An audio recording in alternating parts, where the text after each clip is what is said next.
Perdre pour gagner.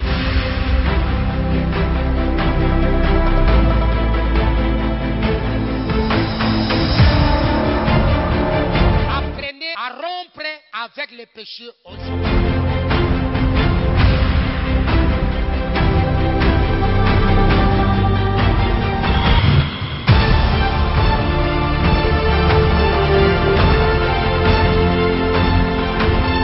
Renoncez à tout pour suivre Jésus.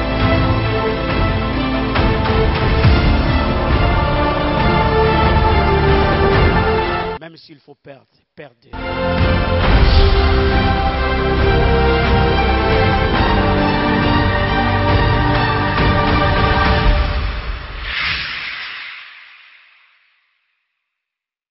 Continuons à acclamer le Seigneur notre Dieu.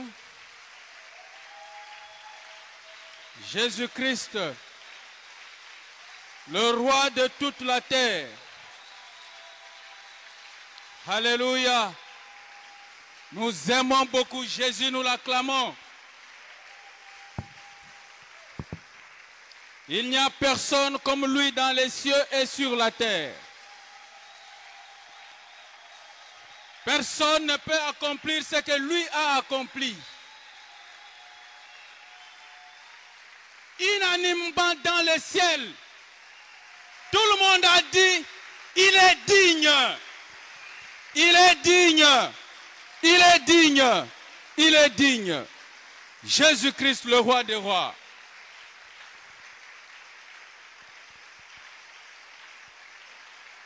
Alléluia. Gloire à Jésus. Nous prions. Seigneur Jésus-Christ, dans les cieux, sur la terre, sous la terre, un seul nom, devant lequel tout genou doit fléchir. C'est ton nom, Seigneur Jésus-Christ. Voilà pourquoi nous te donnons ce temps pour que tu règnes. Nous te donnons ce temps pour que tu sauves une âme. Nous te donnons ce temps pour que tu délivres un captif. Nous te donnons ce temps, Seigneur, pour que tu continues à accomplir l'œuvre pour laquelle tu es venu sur cette terre. Et que le Saint-Esprit seul gère ce moment pour glorifier le nom de Jésus-Christ. C'est à ton nom seul, Jésus-Christ, que nous avons ici prié et nous disons Amen. Amen, Amen. Nous nous asseyons.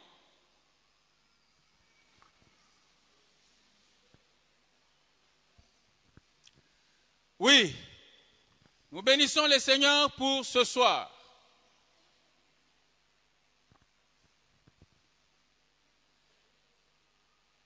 Le sujet que nous allons nous partager est intitulé « Le Saint-Esprit et l'exercice du pouvoir divin ».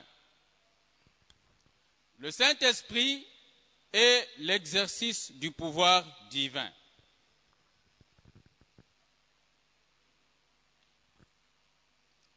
Depuis le lundi, nous sommes en train de parler du Saint-Esprit.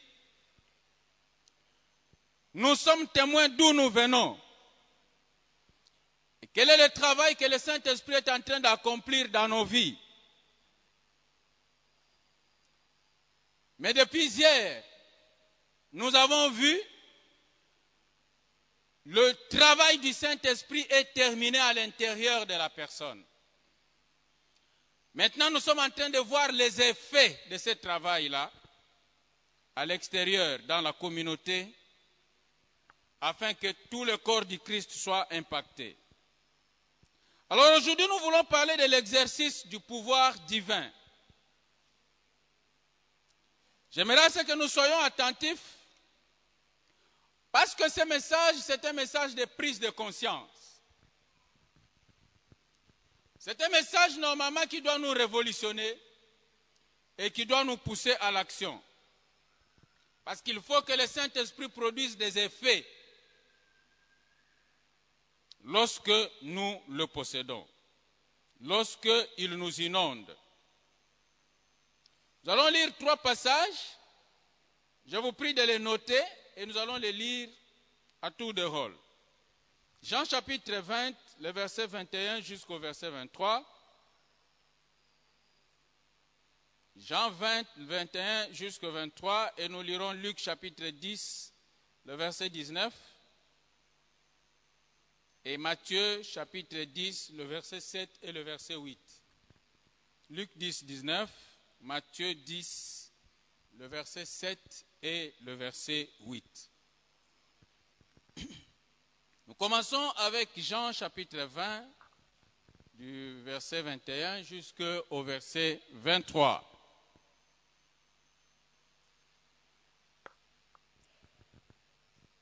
Jésus leur dit de nouveau, « La paix soit avec vous, comme le Père m'a envoyé, moi aussi je vous envoie. » Après ces paroles, il souffla sur eux et leur dit, « Recevez le Saint-Esprit. Ceux à qui vous pardonnerez les péchés, ils leur seront pardonnés. Et ceux à qui vous les retiendrez, ils leur seront retenus. »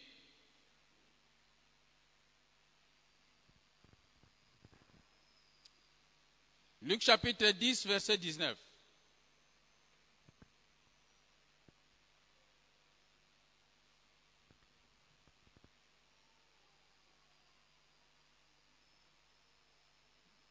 Luc 10, 19. La Bible dit ceci. « Voici, je vous ai donné le pouvoir de marcher sur les serpents et les scorpions et sur toute la puissance de l'ennemi. Et rien ne pourra vous nuire. » Rien ne pourra vous nuire. Et nous allons dans Matthieu chapitre 10, le verset 7 ainsi que le verset 8. Matthieu 10, le verset 7 et le verset 8. La Bible dit ceci, « Allez, prêchez et dites, le royaume des cieux est proche. » Attention avec le verset 8. « Guérissez les malades, ressuscitez les morts, purifiez les lépreux, chassez les démons. Vous avez reçu gratuitement, donnez gratuitement. » Là, ça devient fort. Parce que ce qu'il faisait, lui, il dit à ses disciples de le faire. Guérissez les malades, ressuscitez les morts, purifiez les lépreux.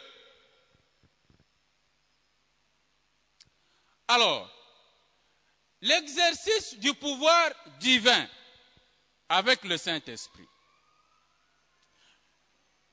Nous voulons d'abord comprendre le mot pouvoir. Bien aimé, en des termes simples, nous pouvons dire que le pouvoir, c'est une capacité, c'est une possibilité de faire quelque chose ou d'accomplir une action qui peut produire un effet dans quelqu'un ou dans un environnement.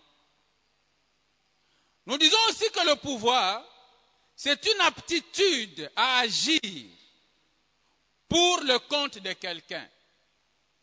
C'est-à-dire que là, il y a un détenteur de pouvoir. Mais il délègue ce pouvoir-là à quelqu'un. Et la personne à qui on a délégué le pouvoir agit comme le détenteur du pouvoir. Et c'est ce que nous appelons un mandat. Celui qui a un mandat, il représente le détenteur du pouvoir. Et il peut agir en son nom. Autrement dit, celui qui désobéit au mandataire désobéit automatiquement au détenteur du pouvoir. Et si le mandataire n'agit pas correctement selon le pouvoir du détenteur du pouvoir, c'est quelqu'un qui ne se connaît pas. C'est quelqu'un qui n'est pas en train de comprendre ce qu'il est. Un bon mandataire est celui qui agit comme celui qui l'a envoyé. Parce qu'il sait, il est sûr de lui-même. Il sait que celui qui le touche, touche à celui qui l'a envoyé. C'est ça le pouvoir. C'est la capacité de faire ceci ou de faire cela. Soit qu'on est soi-même détenteur du pouvoir, soit qu'on représente celui qui vous a mandaté. C'est ça le pouvoir. Alors, ici Jésus dit, voici, je vous ai donné le pouvoir. Mais lorsque nous lisons dans le livre de Matthieu, avant qu'il délègue le pouvoir à ses disciples, le Seigneur a dit ceci, tout pouvoir m'a été donné dans les cieux et sur la terre. Il voulait rassurer les disciples pour leur dire que ce que je suis en train de vous donner, personne d'autre ne peut vous le donner. Il n'y a que moi qui le détiens dans les cieux et sur la terre. Il y a des fois, nous lisons ce passage sans comprendre sa profondeur. Le Seigneur voulait se présenter afin qu'il dise à ses disciples d'où leur venait le pouvoir. Et quelle était la portée de ce pouvoir? Ce n'était pas un pouvoir quelconque, mais ce pouvoir-là venait de celui-là à qui personne ne peut arracher la chose. Et ensuite, il dit, le pouvoir que moi j'ai, je vous l'ai donné.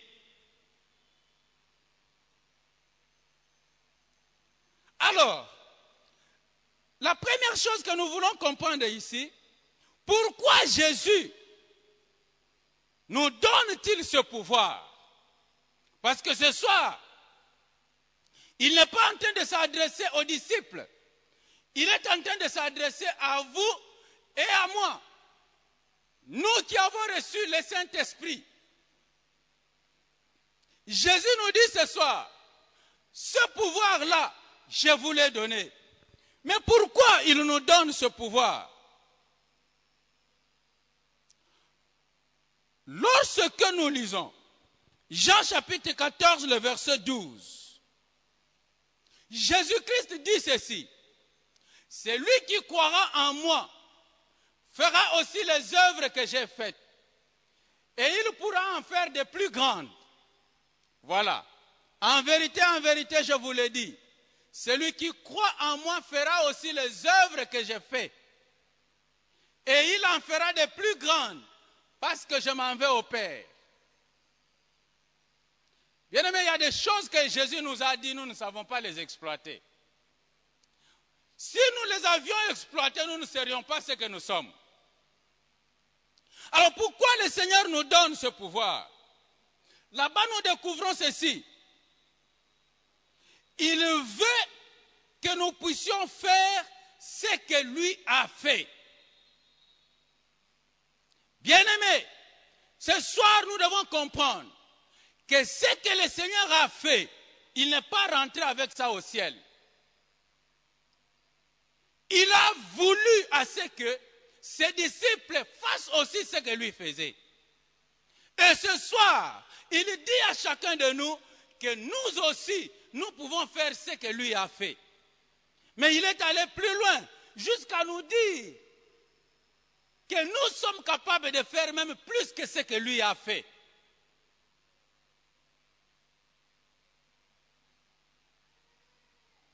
Ça, c'est la première raison. La deuxième, il nous donne ce pouvoir parce que le Seigneur veut assurer la continuité de l'œuvre du royaume sur la terre. Il était en train de vouloir partir vers son Père. Mais il voulait assurer la continuité de l'œuvre du royaume sur la terre. Voilà pourquoi, pour que la chose continue, comme si lui-même était là, il délègue le pouvoir. Il dit, vous aussi, vous pouvez faire la même chose que moi. Mais dans les Actes des Apôtres, chapitre 1er, le verset 8, un verset qui est connu, le Seigneur, en déléguant le pouvoir, il voulait avoir des représentants sur la terre. Il voulait avoir des ambassadeurs sur la terre. Il voulait avoir des témoins, des personnes qui pouvaient continuer comme lui. Savez-vous pourquoi? Nous avons parlé depuis le lundi que le travail du Saint-Esprit était celui d'imprimer la personnalité de Jésus-Christ en nous. Parce que le Saint-Esprit nous prépare. Lorsqu'il fait de nous des personnes semblables à Christ, à l'intérieur de nous, le but ultime, c'est que nous soyons les ambassadeurs de Jésus-Christ sur la terre. Que nous commencions à agir comme lui. Nous n'allons pas seulement nous arrêter à être comme lui, mais nous devons aller jusqu'à faire comme lui. Voilà pourquoi il dit, vous serez mes témoins. En tout lieu où nous nous retrouvons, nous pouvons agir comme lui. Il y a un verset intéressant. Actes des Apôtres, chapitre 2, le verset 38 et le verset 39. Là, c'est le discours de Pierre. Pierre dit ceci, repentez-vous et que chacun de vous soit baptisé au nom de Jésus. Et vous recevrez le don du Saint-Esprit.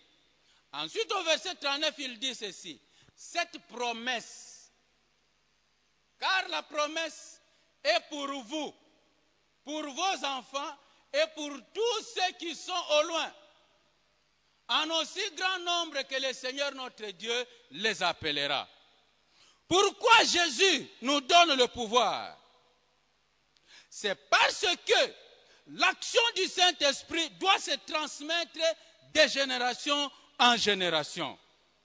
La repentance, le baptême du Saint-Esprit, les miracles et les prodiges doivent être d'actualité jusqu'à ce que le Seigneur revienne.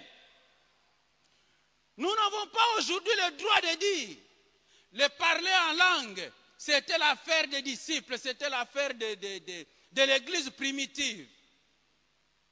Les miracles et les prodiges, c'était avec l'église primitive. Non, Pierre a dit cette promesse-là, elle est pour vous, pour vos enfants et pour ceux qui viendront après eux, en aussi grand nombre que le Seigneur peut les appeler. Lorsque le Seigneur délègue son pouvoir, il veut à ce que l'action du royaume sur la terre soit d'actualité, de génération en génération, jusqu'à ce qu'il revienne chercher son église. Bien-aimés, le parler en langue, l'interprétation des langues, les prophéties, comme nous avons vu hier, la sagesse, parole de connaissance, la foi, les miracles et les prodiges dans une église doivent être d'actualité. Là où le Saint-Esprit agit et travaille, ce sont des histoires normales. On doit amener un paralytique dans l'église, il sort en marchant. On doit introduire un fou dans l'église, il sort dans son bon sens. Les sourds doivent écouter, c'est normal. Les muets doivent parler, c'est normal. Ce sont des choses qui doivent être d'actualité. Alors, bien-aimés dans le Seigneur, pour rendre cela d'actualité, il fallait que le Seigneur délègue son pouvoir. C'est pourquoi il dit, ils en feront des plus grandes, parce que moi, je vais au Père. Et sur qui le Seigneur compte? Le Seigneur compte sur toi qui a reçu le Saint-Esprit ou qui va encore le recevoir ce soir. Amen, amen. Le Seigneur compte sur toi. Il y a des gens qui ont parlé en langue hier, ce matin ils n'ont pas parlé en langue. Ils ont oublié de parler en langue. Oui, si les gens doivent être sincères, il y en a qui peuvent lever les mains et disent, ce que vous dites là c'est vrai. Vous avez oublié pourquoi. Ça doit être d'actualité. Alors on parle de l'exercice des dons spirituels. Je vous ai dit hier que moi, des fois avant de dormir, je parle, je m'endors. Le Seigneur lui-même, il comprend. D'actualité. Le deuxième point. Quel est le sens profond de cette délégation du pouvoir? Marc chapitre 11, le verset 23, nous dit une chose. Nous devons comprendre le sens réel pour lequel le Seigneur nous délègue le pouvoir. Le Seigneur veut rendre chaque chrétien conscient que Christ l'a investi d'un grand pouvoir d'agir comme lui. Nous nous sommes dit au début que c'est un message de prise de conscience. C'est un message qui nous révolutionne. Le Seigneur veut nous rendre conscients de ce que nous sommes réellement et de ce qu'il veut que nous puissions faire pour lui.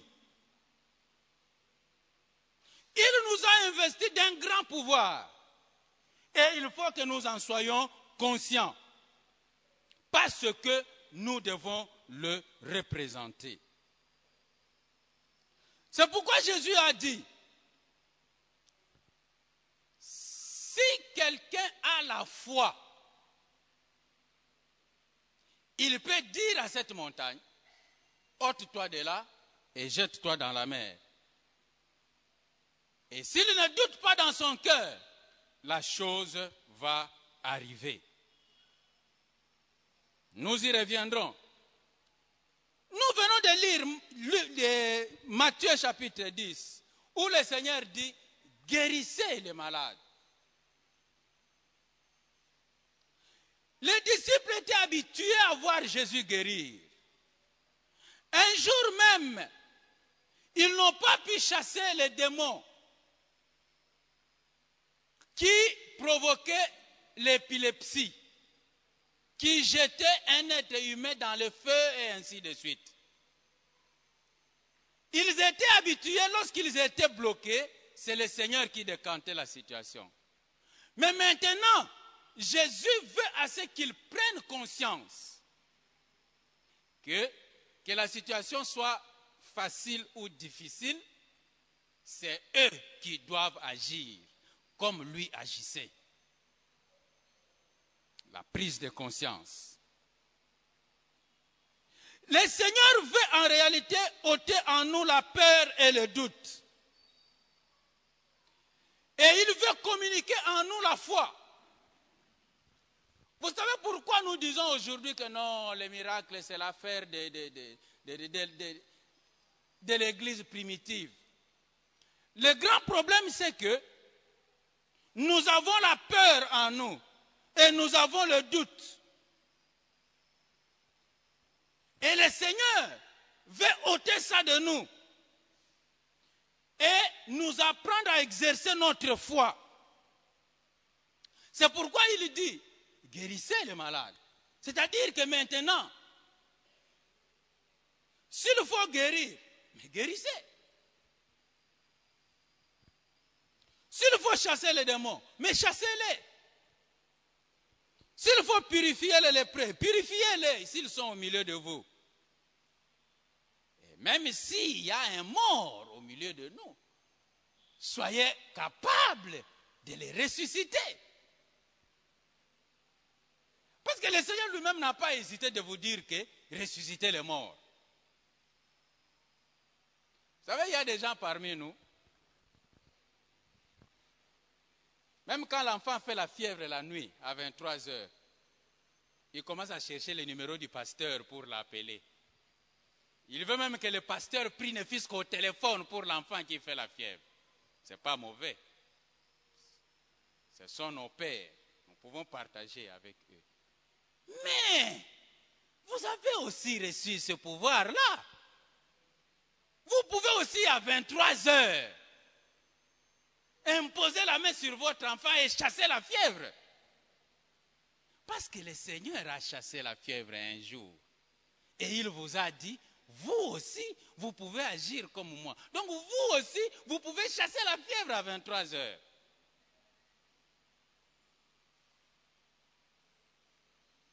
Amen, amen. Guérissez les malades. Le Seigneur dit même que ce que vous lierez sur la terre sera lié au ciel.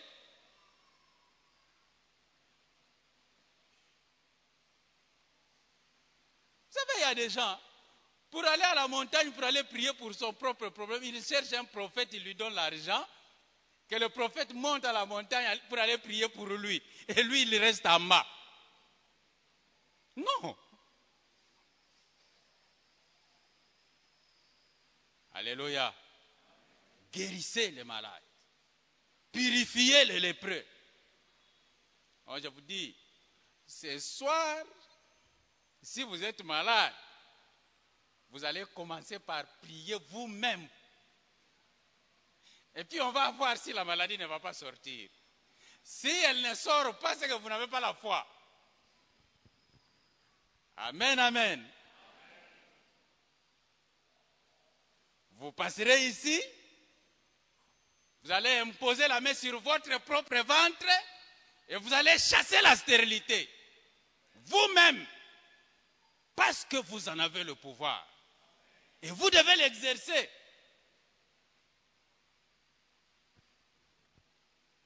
Le troisième point. Quels sont les domaines dans lesquels nous devons exercer notre pouvoir? Nous avons lu Matthieu chapitre 10, les versets 7 et le verset 8. Nous devons exercer notre pouvoir dans la proclamation de la bonne nouvelle. Nous devons exercer notre pouvoir sur les maladies, comme je venais de le dire tout à l'heure. Nous devons exercer notre pouvoir sur la mort et l'esprit de mort. Nous devons exercer notre pouvoir sur la captivité. Tous ceux qui sont liés par les puissances des ténèbres, nous devons chasser ces esprits.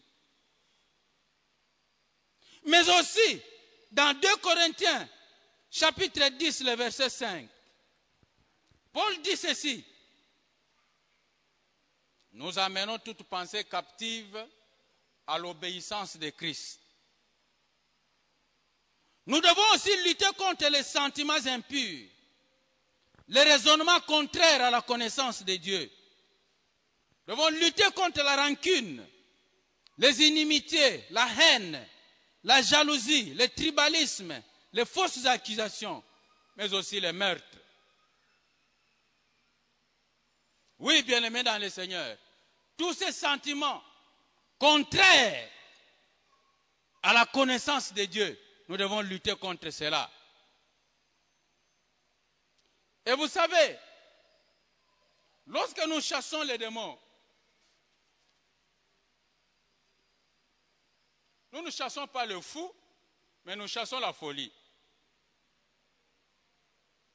Amen, amen. Nous ne chassons pas les sorciers, mais nous chassons la sorcellerie. Parce que, qu'est-ce qui rend les sorciers sorciers? C'est la sorcellerie, n'est-ce pas? Alors nous, notre problème, ce n'est pas avec les sorciers. Nous, notre problème, c'est avec la sorcellerie. Alors, il ne faut pas haïr les gens. Il faut savoir comment attaquer les choses. C'est pourquoi nous ne prions pas pour le malade, mais nous chassons la maladie pour que le malade devienne guéri. Alléluia. Oui, bien sûr, nous imposons la main sur le malade. Mais nous, notre problème, c'est la maladie qui est à l'intérieur qui doit sortir.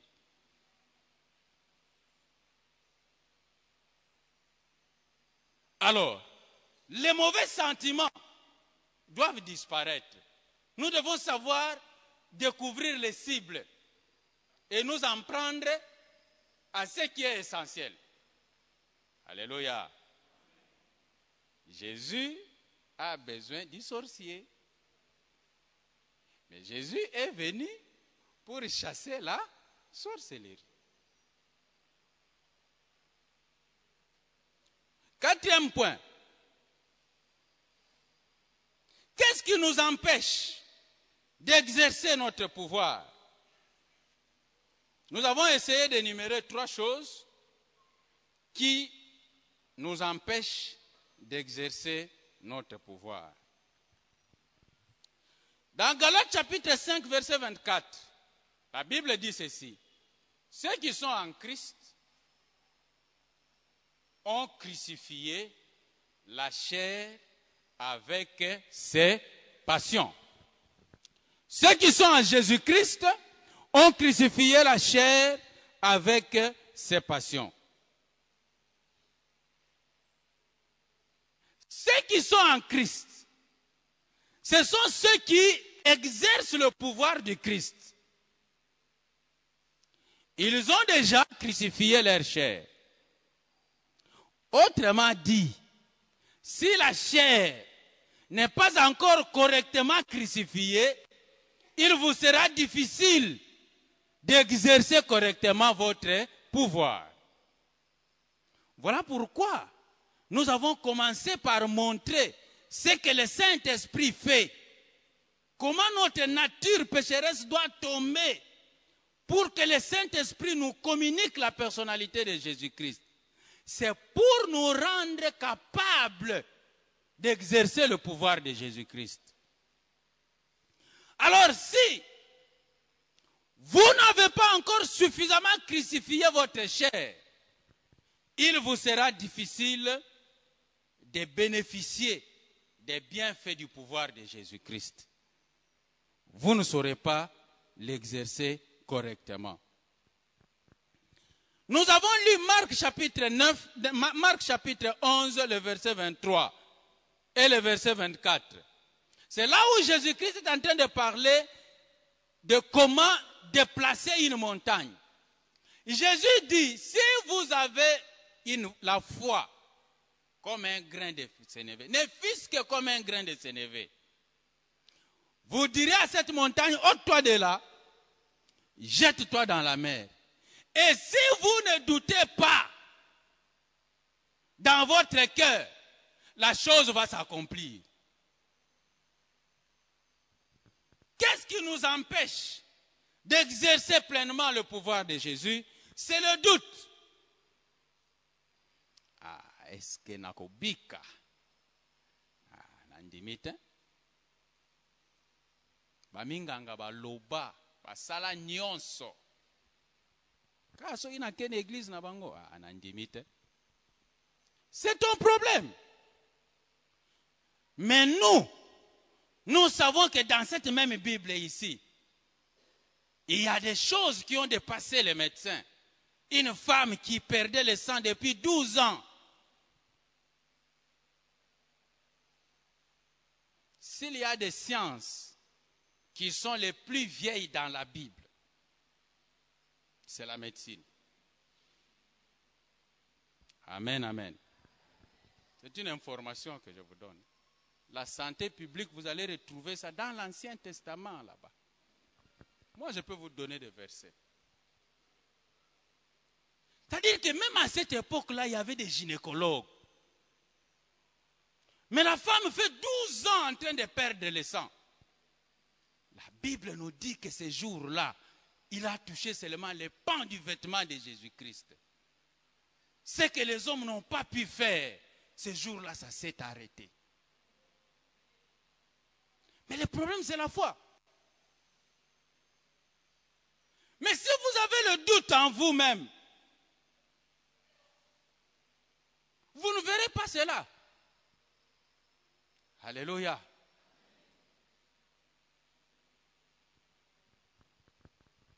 Il y a un prophète dans la Bible.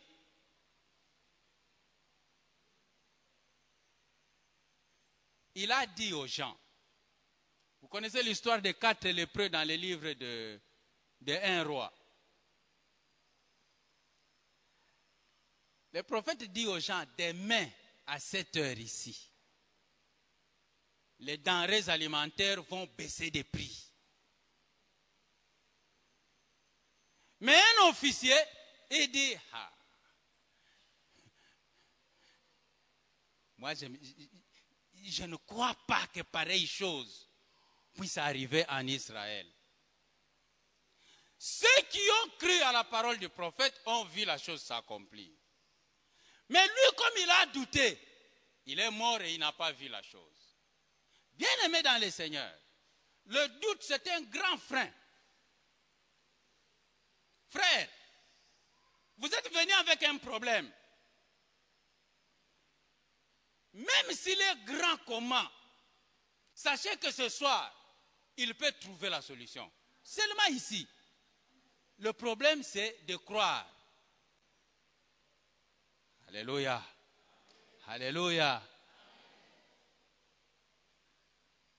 Frère, moi j'ai vu des femmes ayant fait 7 ans dans le mariage sans concevoir. Mais après une simple prière, elles sont allées, elles ont conçu et elles ont des enfants. Le problème, c'est la foi. Quand vous avez le doute, vous empêchez l'action du Seigneur de s'accomplir dans votre vie. Qu'est-ce qui nous empêche encore? Dans Matthieu chapitre 28, le verset 20, il y a une phrase là-bas que le Seigneur adresse à ses disciples. Il dit, allez, faites de toutes les nations des disciples, ça nous connaissons.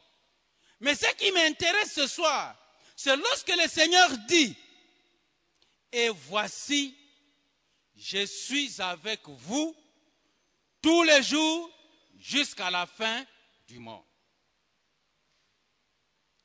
Bien-aimés, le Seigneur a dit, voilà, vous avez le pouvoir, voilà, vous allez faire de grandes choses plus que ce que j'ai fait. Mais, il les rassure pour leur dire, par-dessus tout, n'oubliez pas que je suis avec vous. Vous savez ce qui nous empêche d'exercer notre pouvoir ou de voir la main du Seigneur? C'est l'ignorance. L'ignorance de ce qu'on est et de ce qu'on a. Des fois, nous oublions ce que nous sommes réellement. Et des fois, nous oublions ce que nous avons réellement. Mais je vous informe que les sorciers nous connaissent bien. Le diable nous connaît très bien. Et quand nous ignorons ce que nous sommes, le diable se moque de nous. Des fois, il ne se moque même pas de nous, mais il s'étonne. Frère, vous n'êtes pas n'importe qui. Ma soeur, vous n'êtes pas n'importe qui. Quand celui qui a dit, tout pouvoir m'a été donné dans les ciels et sur la terre, et il te dit, je suis avec toi. Bon, mais tu vas craindre quoi encore? Tu vas craindre les sorciers? Tu vas craindre la petite maladie? Il y en a qui craignent même l'obscurité, la simple obscurité comme ça pour sortir dehors. Il a peur. Mais le roi des rois te dit, je suis avec toi. Alors lorsque vous ignorez ce que vous êtes, ou lorsque vous ignorez ce que vous pouvez posséder en Jésus-Christ, vous ne verrez pas la puissance du Seigneur. Mais il faut que vous sachiez ce soir que le Seigneur est avec vous tous les jours. Et ce qu'il vous a demandé de faire, en réalité, ce n'est pas vous qui le faites, mais c'est lui-même qui le fait en vous. Alléluia. Alléluia.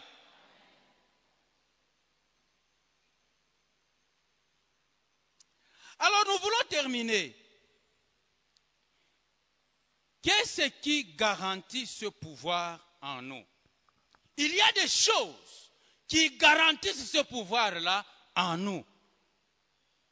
Ces choses ici vont nous donner l'audace. Parce que nous ne sommes pas n'importe qui.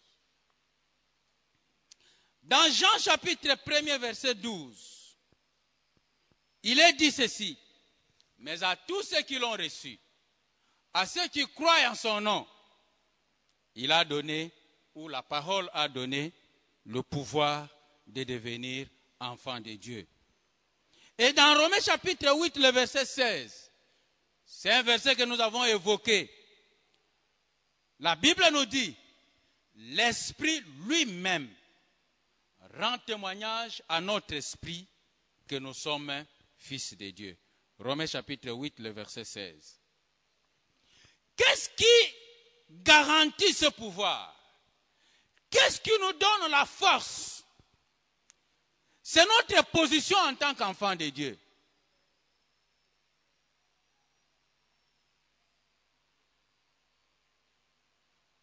Amen, amen. J'ai regardé un jour, j'étais en train de suivre la télé, un enfant est né à Londres.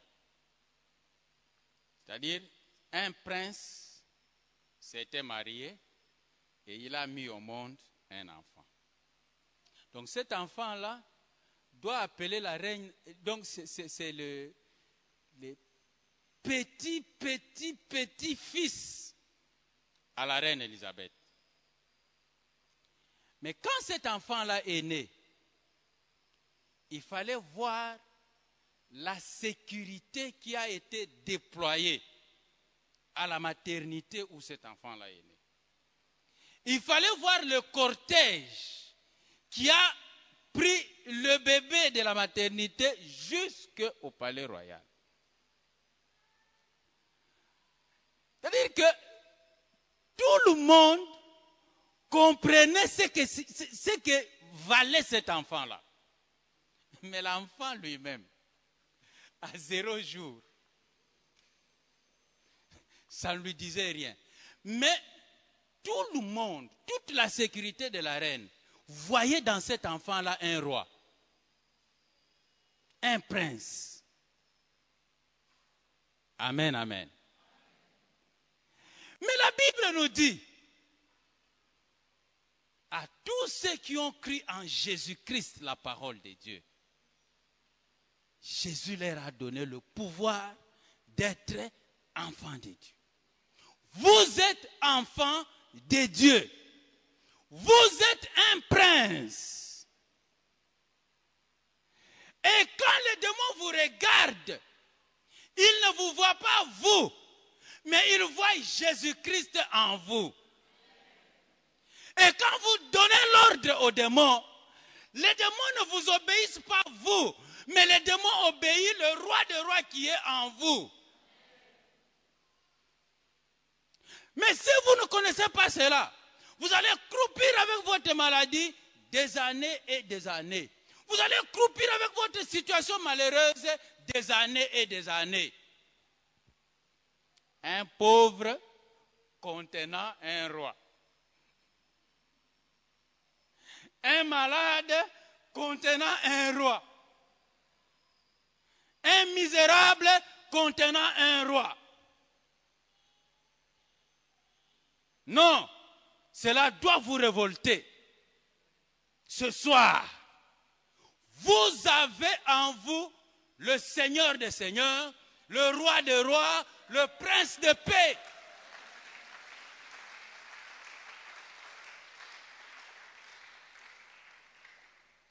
Vous savez, dans la Bible, Jésus a dit, tout ce que vous demanderez en mon nom, je le ferai. Et il y a des choses que nous n'avons. Il dit, tout ce que vous demanderez en mon nom, je le ferai.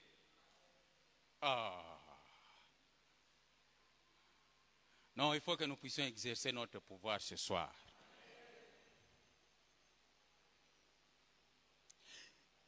L'autre autre chose qui garantit notre pouvoir. Dans Jean chapitre 17, verset 22 et verset 23, Jésus dit, le Père en moi, moi dans le Père et vous en moi. Donc le Seigneur crée une interconnexion entre lui et son Père, et il nous inclut dans cette intimité-là qu'il y a entre lui et son Père. Nous tous, nous devenons un. Cette alliance-là que nous avons avec le Père à cause de Jésus-Christ, ça doit garantir notre pouvoir. Amen, amen. L'alliance que nous avons avec Jésus-Christ dans le Père, c'est une garantie. Qu'est-ce qui doit encore garantir notre pouvoir? Lorsque nous rentrons dans Jean 14, verset 12, nous avons déjà lu ça. C'est la foi et le nom de Jésus-Christ.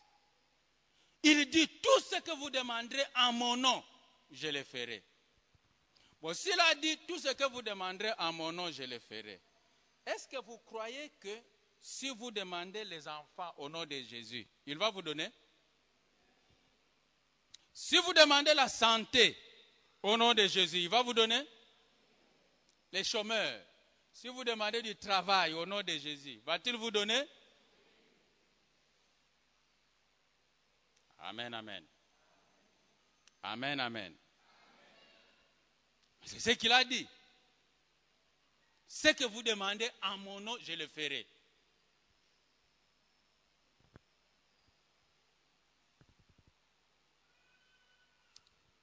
Et enfin, Jean chapitre 20, verset 22. Et Actes chapitre 1, verset 8. Ce sont des passages que nous avons déjà lus. Le Seigneur, avant de quitter ses disciples, la Bible nous dit, il souffla sur eux. Et il leur dit, recevez le Saint-Esprit. Mais le Saint-Esprit dont nous sommes en train de parler cette semaine, il est le garant de notre pouvoir. C'est pourquoi Jésus a dit, vous recevrez une puissance lorsque le Saint-Esprit viendra sur vous et vous serez mes témoins. Nous avons le Saint-Esprit. Il nous aide à exercer notre pouvoir sur toutes les puissances des ténèbres. Alors, qu'est-ce que nous devons faire maintenant, nous là? Qu'est-ce que nous devons faire? J'aimerais que nous puissions lire Actes des Apôtres, chapitre 4, le verset 29 jusqu'au verset 31. Nous allons atterrir là. Actes des Apôtres, chapitre 4, le verset 29 jusqu'au verset 31.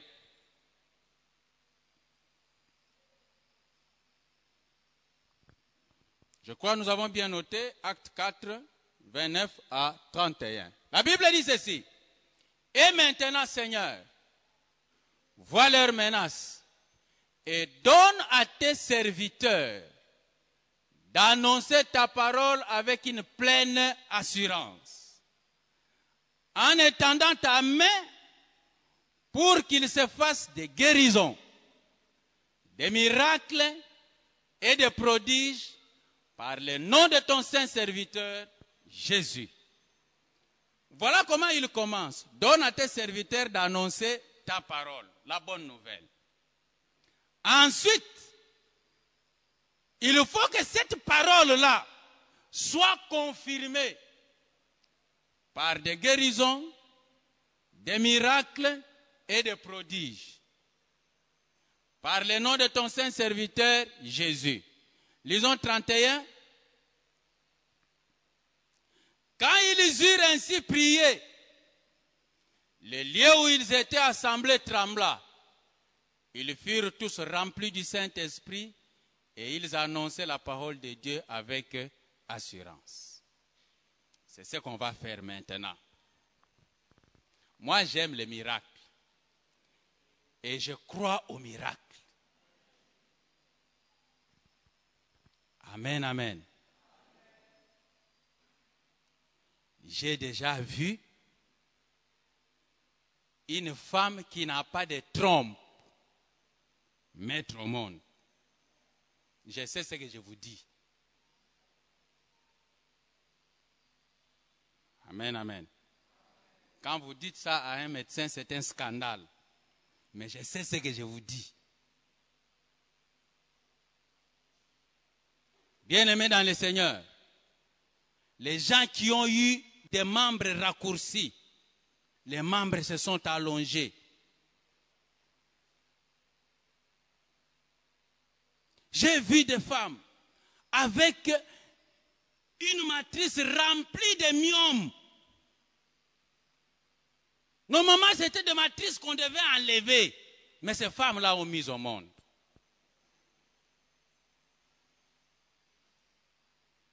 Bien-aimés dans le Seigneur, j'ai déjà vu la fille d'un ambassadeur partir en Europe, tout ça pour aller se faire soigner. Maux de tête, on n'a rien trouvé. Mais elle revient. Une simple prière l'a guérie pour toujours.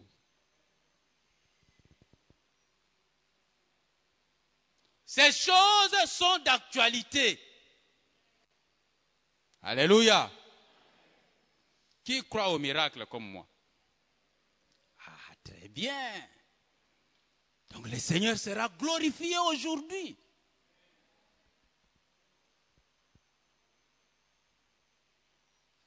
Jésus a voulu que ces choses soient d'actualité. Nous devons les vivre tous les jours, tous les jours, tous les jours, tous les jours. Toutes les fois que nous nous réunissons. Voilà les autres, comment ils ont prié. Seigneur, donne-nous la force d'annoncer ta parole. Et fais en sorte qu'ils se produisent des miracles et des prodiges. Et comme le Seigneur aime ça. Amen. Comme le Seigneur aime ça.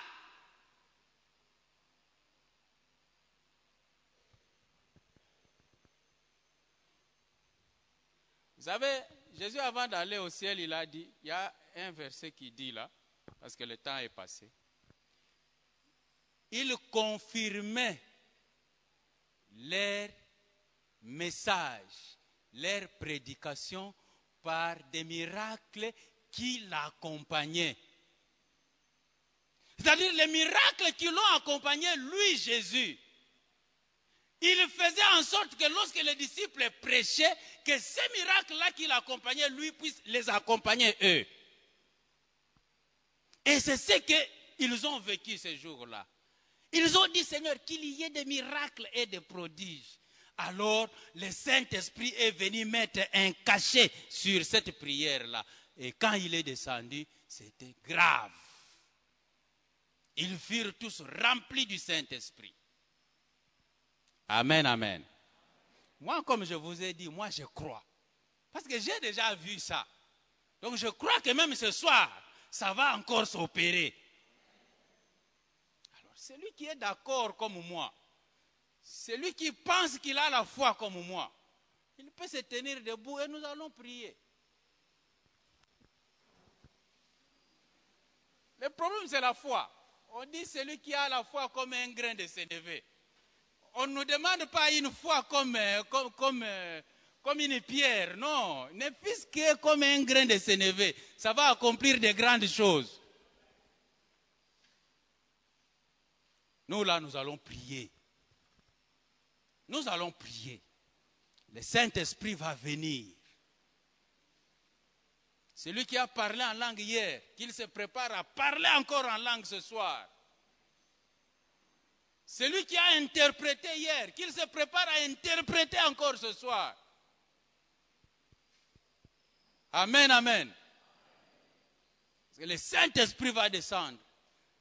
Celui qui avait un message prophétique hier, mais il ne l'a pas donné. Demande au Saint-Esprit de te donner encore ce message-là, nous en avons besoin. Vous aviez hésité. Aujourd'hui, il faut que ce message sorte. L'Église en a besoin. Et ensuite, Les malades vont être guéris ici. La stérilité va sortir et va partir ici. Le mauvais sort de votre famille va tomber ici. Amen, amen. Si dans votre famille, on n'a jamais cité le nom ne fût-ce que de quelqu'un, on va commencer par citer ton nom. Et ça va se faire ici. Et qui va prier pour toi? C'est toi-même. Amen, amen.